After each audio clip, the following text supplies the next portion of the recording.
Yo, what's good? It's Jermaine, and welcome back to Money on a Dime, where we talk real money, real hustle, and real life.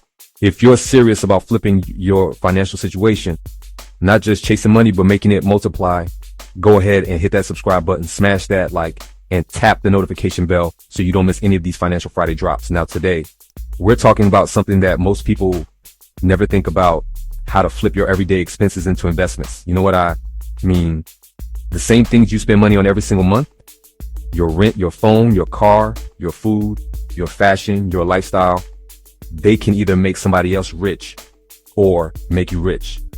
We're going to talk about how to turn rent into ownership, how to flip your car note into a business, how to eat and still invest, how to turn your favorite brands into money machines, and the mindset shift that separates the wealthy from everybody else. So stay locked in, because this right here, if you get it, can change your entire financial future. Hey, let's start with one of the biggest expenses in America, rent. See, rent is one of those things that feels normal. You pay it every month and it's gone. That's just what we do, right? But what if I told you if you can afford rent, you can afford to own something? Let's keep it 100. I'm not talking about buying a dream house in a gated community. I'm talking about using strategy. If you're paying $1,200 a month in rent, that's $14,400 a year. Now imagine putting that same money toward owning a duplex or a triplex. You live in one unit, rent out the others, and let your tenants pay your mortgage. That's called house hacking. You go from paying rent to collecting it. You're building equity, you're learning the landlord game, and most importantly, your money is no longer just disappearing. That's how you turn a liability into an asset. Let me paint the picture. You buy a duplex for $240,000. Your note after everything, maybe $1,600 a month. You live in one side and rent the other for $1,400. Now, your living cost is down to $200 a month, plus every payment you make is going toward equity. That's not fantasy. That's strategy. And that's the power of ownership. Everybody got the latest phone. People will line up for hours just to get the new iPhone drop. $1,200, $1,300 gone. Just like that. But what if you took that same $1,200 and bought Apple stock instead? 10 years ago, that same $1,200 invested in Apple would be worth over $10,000 today.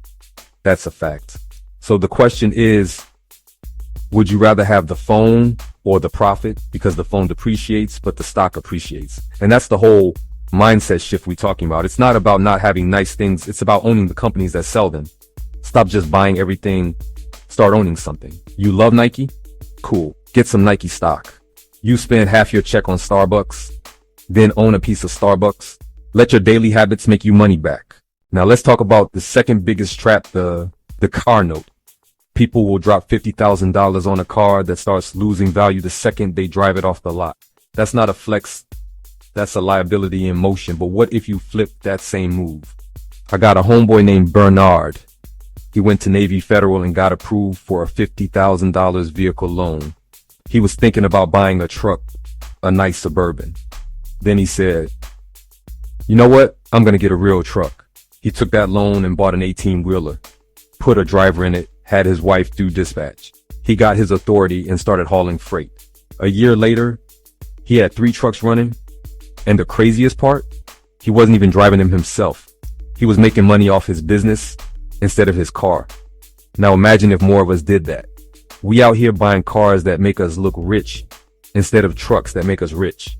That's the power of flipping an expense into an asset. Now this one gonna hit home. We love to eat out. Uber Eats, DoorDash, Chick-fil-A, you name it. You're probably spending $100 a week just on takeout. That's $5,000 a year gone in crumbs and sauces. But check this. If you invested that $5,000 into McDonald stock 10 years ago, you'd have over $20,000 today. And that's just one example. We don't think about it, but food is big business. So if you're gonna eat, at least own a piece of what you eat from. Because every time you order a burger, someone else's stock portfolio gets fatter.